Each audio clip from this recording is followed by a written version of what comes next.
The Mark of the Beast by Rudyard Kipling. Your gods and my gods, do you or I know which are the stronger? Native proverb. East of Suez, some hold, the direct control of Providence ceases, man being there handed over to the power of the gods and devils of Asia, and the Church of England Providence only exercising an occasional and modified supervision in the case of Englishmen. This theory accounts for some of the more unnecessary horrors of life in India. It may be stretched to explain my story. My friend Strickland of the police, who knows as much of natives of India as is good for any man, can bear witness to the facts of the case. Dumoise, our doctor, also saw what Strickland and I saw. The inference which he drew from the evidence was entirely incorrect. He is dead now. He died in a rather curious manner, which has been elsewhere described. When Fleete came to India, he owned a little money and some land in the Himalayas, near a place called Dharmsala. Both properties had been left him by an uncle, and he came out to finance them. He was a big, heavy, genial, and inoffensive man. His knowledge of natives was, of course, limited, and he complained of the difficulties of the language. He rode in from his place in the hills to spend New Year in the station, and he stayed with Strickland. On New Year's Eve there was a big dinner at the club, and the night was excusably wet. When men foregather from the utmost ends of the empire, they have a right to be riotous. The frontier had sent down a contingent of catch-em-alive-os who had not seen 20 white faces for a year, and were used to ride 15 miles to dinner at the next fort, at the risk of a Khyberee bullet where their drinks should lie. They profited by their new security, for they tried to play pool with a curled-up hedgehog found in the garden, and one of them carried the marker round the room in his teeth. Half a dozen planters had come in from the south and were talking horse to the biggest liar in Asia, who was trying to cap all their stories at once.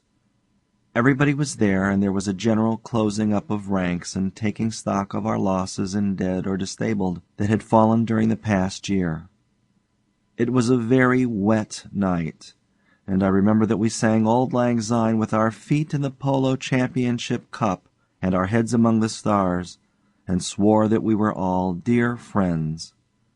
Then some of us went away and annexed Burma, and some tried to open up the Sudan and were opened up by fuzzies in that cruel scrub outside Suakim, and some found stars and medals, and some were married, which was bad, and some did other things which were worse, and the others of us stayed in our chairs and strove to make money on insufficient experiences.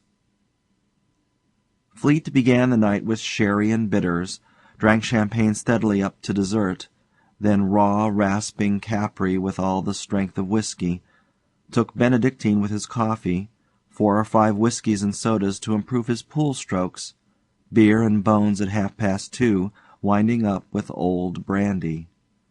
Consequently, when he came out at 3:30 in the morning, into 14 degrees of frost, he was very angry with his horse for coughing, and tried to leapfrog into the saddle. The horse broke away and went to his stables, so Strickland and I formed a guard of dishonor to take Fleete home. Our road lay through the bazaar, close to a little temple of Hanuman, the monkey god, who is a leading divinity worthy of respect. All gods have good points, just as have all priests. Personally, I attach much importance to Hanuman, and am kind to his people, the great grey apes of the hills. One never knows when one may want a friend. There was a light in the temple, and as we passed we could hear voices of men chanting hymns.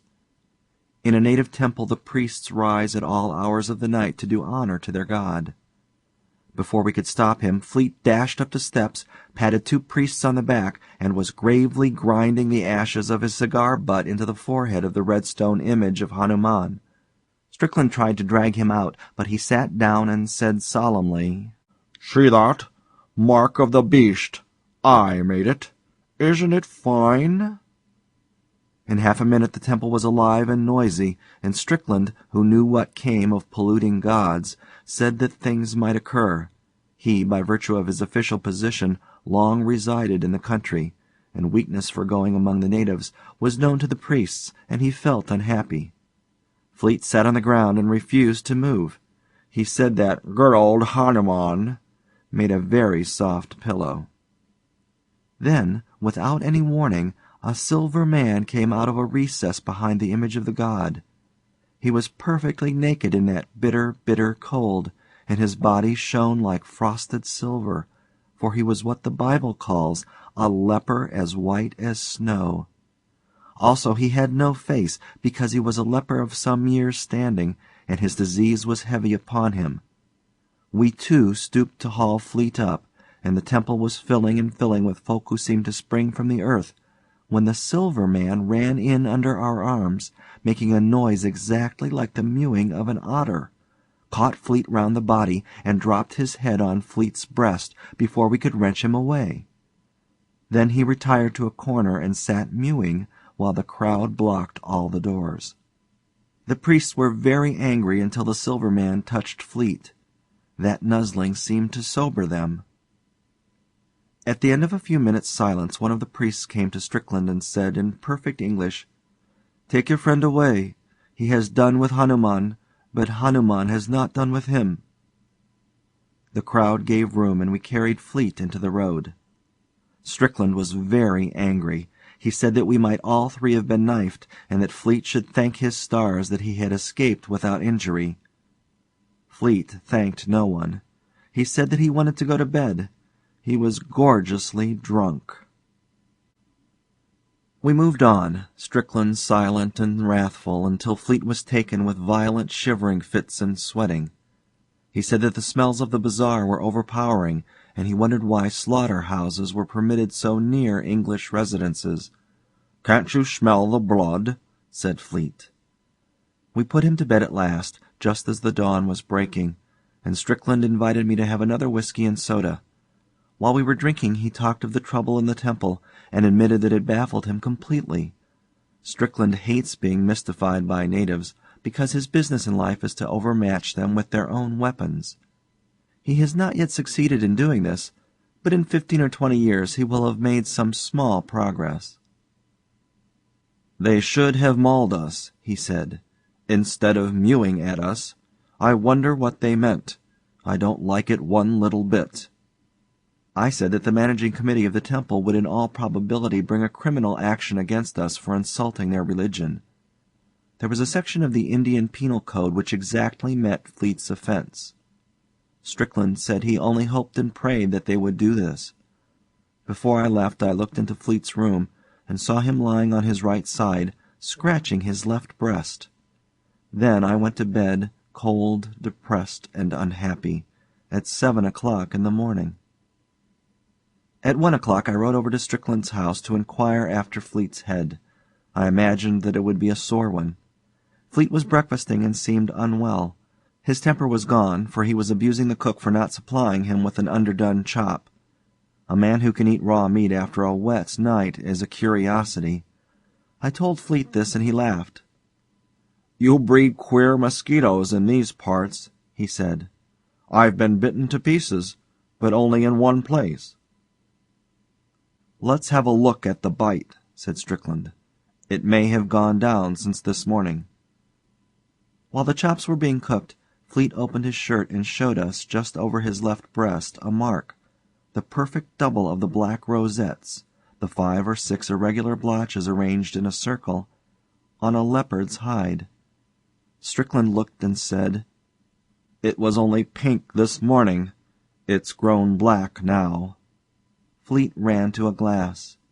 "By Jove," he said, "this is nasty. What is it?" We could not answer. Here the chops came in, all red and juicy, and Fleete bolted 3 in a most offensive manner. He ate on his right grinders only, and threw his head over his right shoulder as he snapped the meat. When he had finished, it struck him that he had been behaving strangely, for he said apologetically, "I don't think I ever felt so hungry in my life. I bolted like an ostrich." After breakfast Strickland said to me, "Don't go. Stay here, and stay for the night." Seeing that my house was not 3 miles from Strickland's, this request was absurd. But Strickland insisted, and was going to say something when Fleete interrupted by declaring in a shamefaced way that he felt hungry again. Strickland sent a man to my house to fetch over my bedding and a horse, and we three went down to Strickland's stables to pass the hours until it was time to go out for a ride. The man who has a weakness for horses never wearies of inspecting them, and when two men are killing time in this way, they gather knowledge and lies the one from the other. There were 5 horses in the stables, and I shall never forget the scene as we tried to look them over. They seemed to have gone mad. They reared and screamed and nearly tore up their pickets. They sweated and shivered and lathered and were distraught with fear. Strickland's horses used to know him as well as his dogs, which made the matter more curious. We left the stable for fear of the brutes throwing themselves in their panic. Then Strickland turned back and called me. The horses were still frightened, but they let us gentle and make much of them, and put their heads in our bosoms. "They aren't afraid of us," said Strickland. "Do you know, I'd give 3 months' pay if Outrage here could talk." But Outrage was dumb, and could only cuddle up to his master and blow out his nostrils, as is the custom of horses when they wish to explain things but can't. Fleete came up when they were in the stalls, and as soon as the horses saw him, their fright broke out afresh. It was all that we could do to escape from the place unkicked. Strickland said, "They don't seem to love you, Fleete." "Nonsense," said Fleete. "My mare will follow me like a dog." He went to her. She was in a loose box, but as he slipped the bars she plunged, knocked him down, and broke away into the garden. I laughed, but Strickland was not amused. He took his moustache in both fists and pulled at it till it nearly came out. Fleete, instead of going off to chase his property, yawned, saying that he felt sleepy. He went to the house to lie down, which was a foolish way of spending New Year's Day. Strickland sat with me in the stables and asked if I had noticed anything peculiar in Fleete's manner.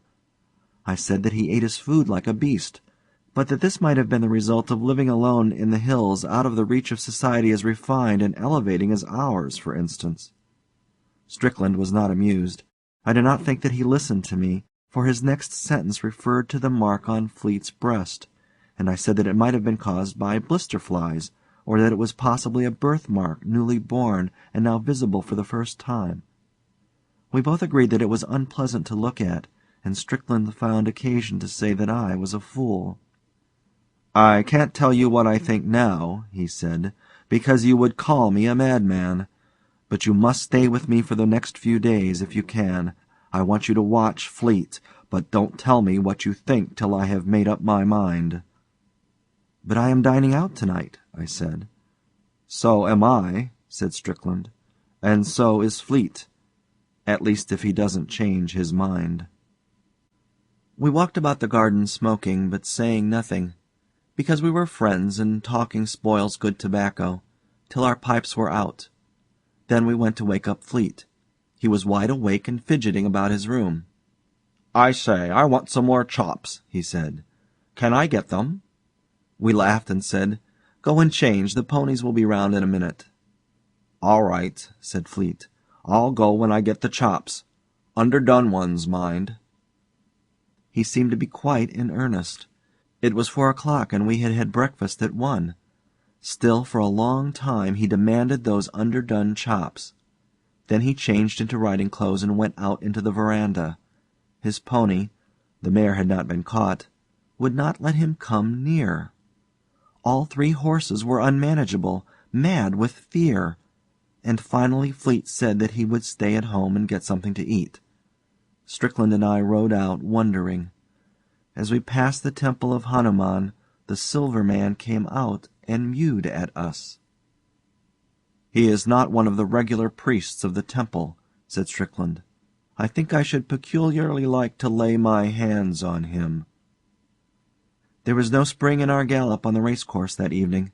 The horses were stale, and moved as though they had been ridden out. "The fright after breakfast has been too much for them," said Strickland. That was the only remark he made through the remainder of the ride. Once or twice I think he swore to himself, but that did not count. We came back in the dark at 7 o'clock, and saw that there were no lights in the bungalow. "Careless ruffians my servants are," said Strickland. My horse reared at something on the carriage drive, and Fleete stood up under its nose. "What are you doing grovelling about the garden?" said Strickland. But both horses bolted and nearly threw us. We dismounted by the stables and returned to Fleete, who was on his hands and knees under the orange bushes. "What the devil's wrong with you?" said Strickland. Nothing in the world," said Fleete, speaking very quickly and thickly. "I've been gardening, botanizing, you know. The smell of the earth is delightful. I think I'm going for a walk. A long walk. All night." Then I saw that there was something excessively out of order somewhere, and I said to Strickland, "I am not dining out." "Bless you," said Strickland. "Here, Fleete, get up. You'll catch fever there. Come in to dinner and let's have the lamps lit. We'll all dine at home." Fleete stood up unwillingly and said, No lamps. It's much nicer here. Let's dine outside and have some more chops. Lots of 'em and underdone, bloody ones with gristle." Now a December evening in northern India is bitterly cold, and Fleete's suggestion was that of a maniac. "Come in," said Strickland sternly. "Come in at once." Fleete came, and when the lamps were brought, we saw that he was literally plastered with dirt from head to foot. He must have been rolling in the garden. He shrank from the light and went to his room. His eyes were horrible to look at. There was a green light behind them, not in them, if you understand, and the man's lower lip hung down. Strickland said, "There is going to be trouble, big trouble, tonight. Don't you change your writing things." We waited and waited for Fleete's reappearance, and ordered dinner in the meantime. We could hear him moving about his own room, but there was no light there. Presently from the room came the long-drawn howl of a wolf. People write and talk lightly of blood running cold and hair standing up and things of that kind. Both sensations are too horrible to be trifled with. My heart stopped as though a knife had been driven through it, and Strickland turned as white as the tablecloth. The howl was repeated, and was answered by another howl far across the fields. That set the gilded roof on the horror. Strickland dashed into Fleete's room. I followed, and we saw Fleete getting out of the window. He made beast noises in the back of his throat. He could not answer us when we shouted at him. He spat. I don't quite remember what followed, but I think that Strickland must have stunned him with the long boot-jack, or else I should never have been able to sit on his chest. Fleete could not speak. He could only snarl, and his snarls were those of a wolf, not of a man. The human spirit must have been giving way all day and have died out with the twilight. We were dealing with a beast that had once been Fleete. The affair was beyond any human and rational experience. I tried to say hydrophobia, but the word wouldn't come, because I knew that I was lying.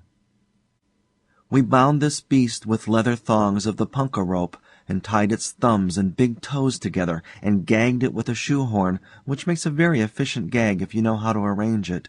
Then we carried it into the dining room, and sent a man to Demoise the doctor, telling him to come over at once. After we had dispatched the messenger and were drawing breath, Strickland said, "It's no good. This isn't any doctor's work." I also knew that he spoke the truth. The beast's head was free, and it threw it about from side to side.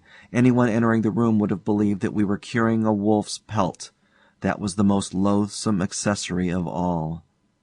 Strickland sat with his chin in the heel of his fist, watching the beast as it wriggled on the ground, but saying nothing. The shirt had been torn open in the scuffle and showed the black rosette mark on the left breast. It stood out like a blister. In the silence of the watching we heard something without, mewing like a she-otter. We both rose to our feet and, I answer for myself, not Strickland, felt sick, actually and physically sick. We told each other, as did the men in Pinafore, that it was the cat. Dumoise arrived, and I never saw a little man so unprofessionally shocked. He said that it was a heart-rending case of hydrophobia, and that nothing could be done. At least any palliative measures would only prolong the agony. The beast was foaming at the mouth. Fleete, as we told Dumoise, had been bitten by dogs once or twice. Any man who keeps half a dozen terriers must expect a nip now and again. Dumoise could offer no help. He could only certify that Fleete was dying of hydrophobia. The beast was then howling, for it had managed to spit out the shoehorn. Dumoise said that he would be ready to certify to the cause of death, and that the end was certain. He was a good little man, and he offered to remain with us, but Strickland refused the kindness. He did not wish to poison Dumoise's New Year. He would only ask him not to give the real cause of Fleete's death to the public. So Dumoise left, deeply agitated, and as soon as the noise of the cartwheels had died away, Strickland told me in a whisper his suspicions. They were so wildly improbable that he dared not say them out aloud, and I, who entertained all Strickland's beliefs, was so ashamed of owning to them that I pretended to disbelieve. Even if the Silver Man had bewitched Fleete for polluting the image of Hanuman, the punishment could not have fallen so quickly. As I was whispering this, the cry outside the house rose again, and the beast fell into a fresh paroxysm of struggling until we were afraid that the thongs that held it would give way. "Watch," said Strickland. "If this happens 6 times I shall take the law into my own hands. I order you to help me." He went into his room and came out in a few minutes with the barrels of an old shotgun, a piece of fishing line, some thick cord, and his heavy wooden bedstead. I reported that the convulsions had followed the cry by 2 seconds in each case, and the beast seemed perceptibly weaker. Strickland muttered, "But he can't take away the life. He can't take away the life." I said, though I knew that I was arguing against myself, "It may be a cat. It must be a cat. If the Silver Man is responsible, why does he dare to come here?" Strickland arranged the wood on the hearth, put the gun barrels into the glow of the fire, spread the twine on the table, and broke a walking stick in 2. There was 1 yard of fishing line, gut, lapped with wire, such as is used for Manseer fishing, and he tied the 2 ends together in a loop. Then he said, "How can we catch him? He must be taken alive and unhurt." I said that we must trust in Providence, and go out softly with polo sticks into the shrubbery at the front of the house. The man or animal that made the cry was evidently moving round the house as regularly as a night watchman. We could wait in the bushes till he came by and knock him over. Strickland accepted this suggestion, and we slipped out from a bathroom window into the front veranda, and then across the carriage drive into the bushes. In the moonlight we could see the leper coming round the corner of the house. He was perfectly naked, and from time to time he mewed and stopped to dance with his shadow. It was an unattractive sight, and thinking of poor Fleete, brought to such degradation by so foul a creature, I put away all my doubts and resolved to help Strickland from the heated gun barrels to the loop of twine, from the loins to the head and back again, with all tortures that might be needful. The leper halted in the front porch for a moment, and we jumped out on him with the sticks.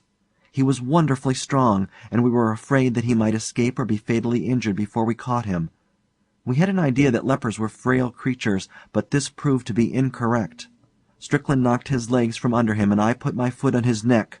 He mewed hideously, and even through my riding boots I could feel that his flesh was not the flesh of a clean man. He struck at us with his hand and feet stumps. We looped the lash of a dog whip around him, under the armpits, and dragged him backwards into the hall, and so into the dining room where the beast lay. There we tied him with trunk straps. He made no attempt to escape, but mewed.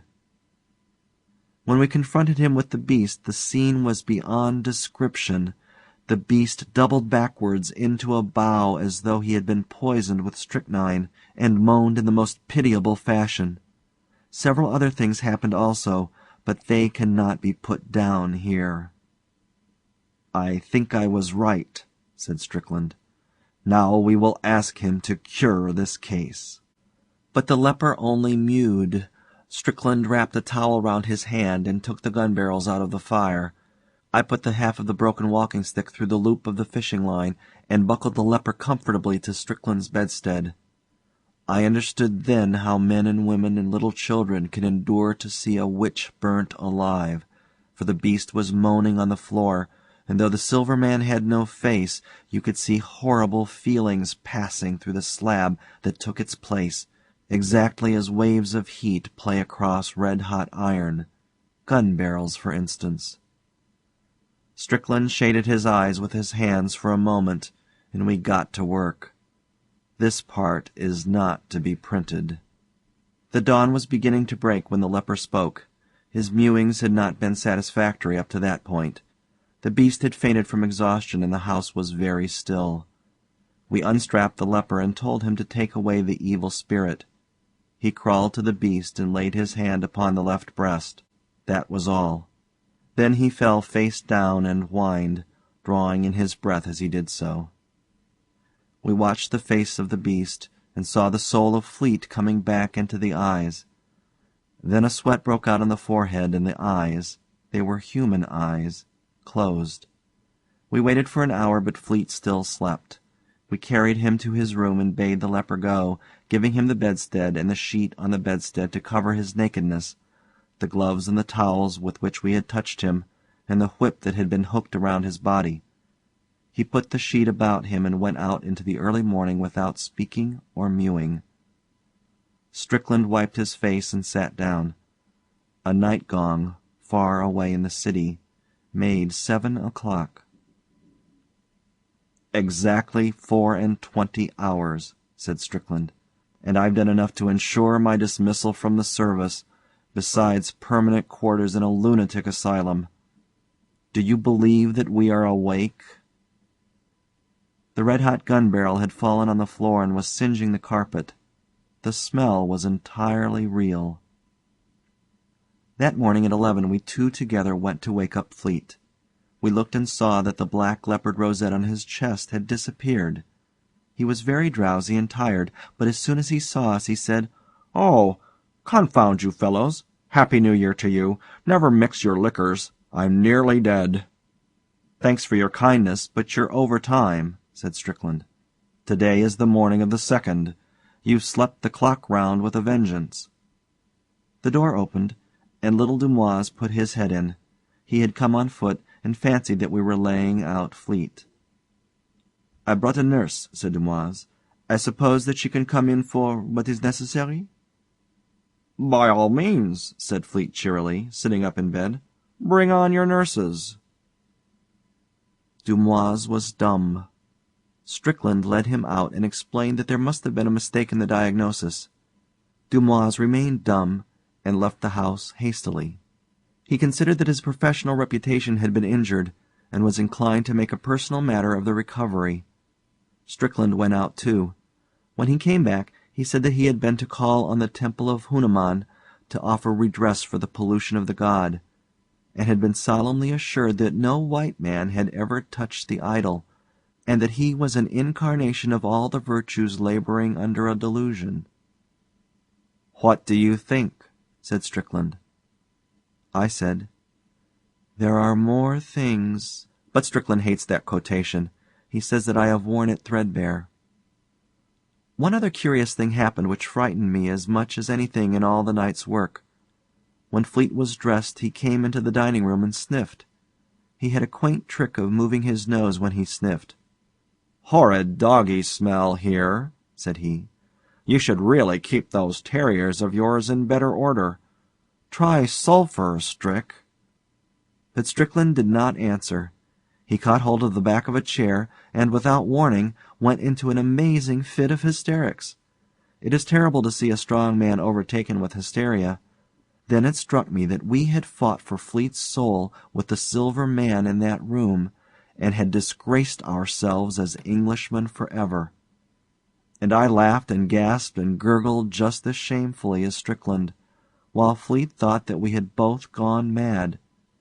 We never told him what we had done. Some years later, when Strickland had married and was a church-going member of society for his wife's sake, we reviewed the incident dispassionately, and Strickland suggested that I should put it before the public.